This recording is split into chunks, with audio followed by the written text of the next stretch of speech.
सत्संग से सोधी आवे, नहीं जीव 84 में जावे। सत्संग से सोधी आवे, नहीं जीव 84 में जावे।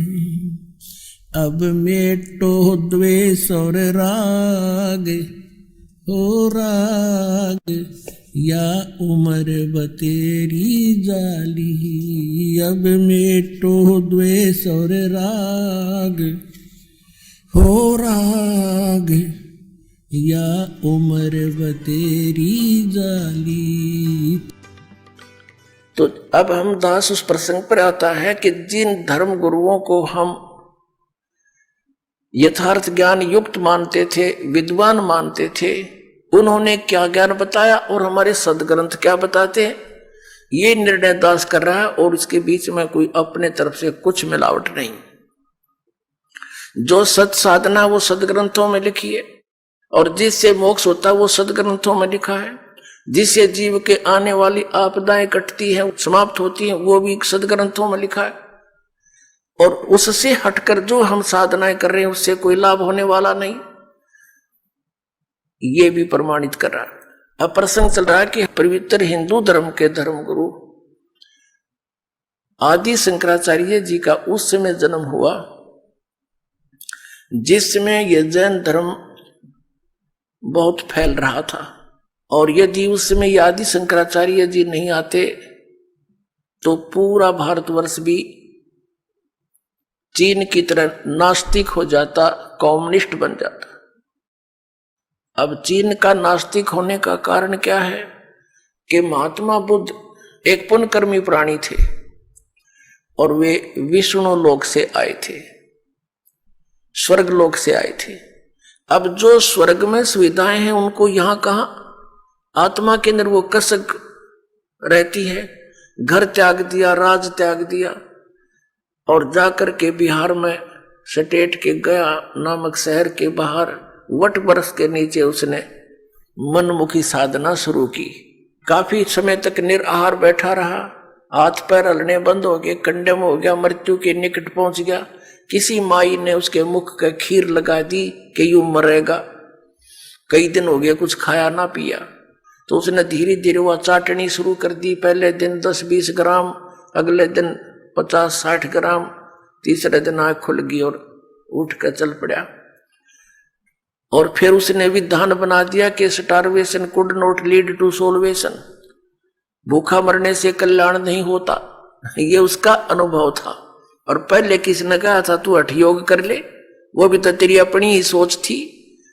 तो इस प्रकार उसने क्योंकि पिछले पुण्यक्रम संस्कारी प्राणी ही परमात्मा की तरफ में घर भी त्याग देता है, और जो भी उसको कोई मार्गदर्शन कर देता वो साधना भी अवश्यमेव करता है। तो पिछले जन्म के पुण्यकर्मी प्राणी थे ये महात्मा बुद्ध जी, लेकिन भविष्य का चार्जर ठीक बना नहीं, पिछली बैटरी तो डाउन होएगी एक दिन।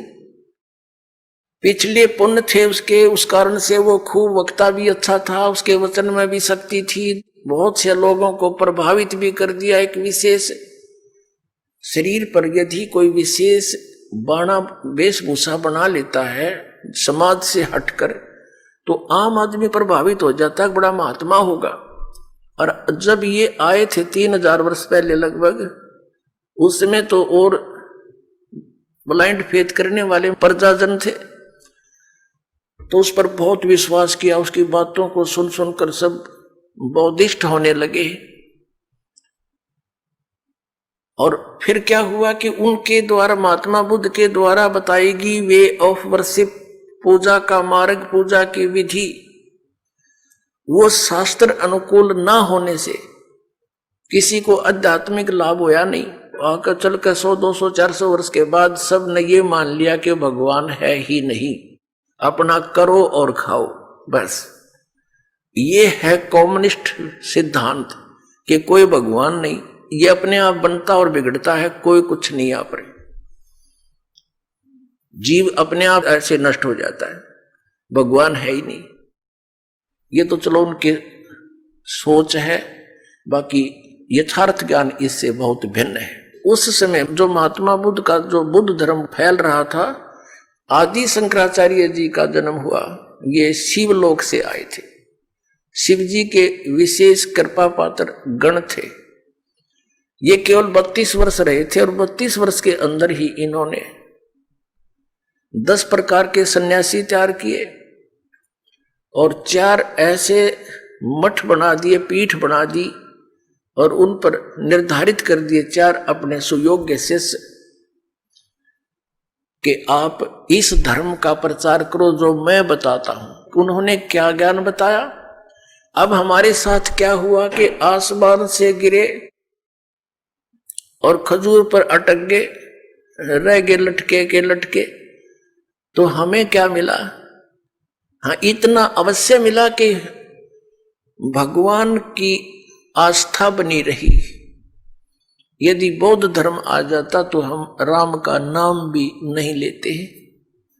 इतना तो उपकार दास आदि शंकराचार्य और वर्तमान में जितने भी उनके पीठाधीश्वर हैं मानते हैं कि उन्होंने कम से कम भक्ति को जीवित रखा। लेकिन कहते हैं ना, वो थोथा भूस ही कूटते रहे।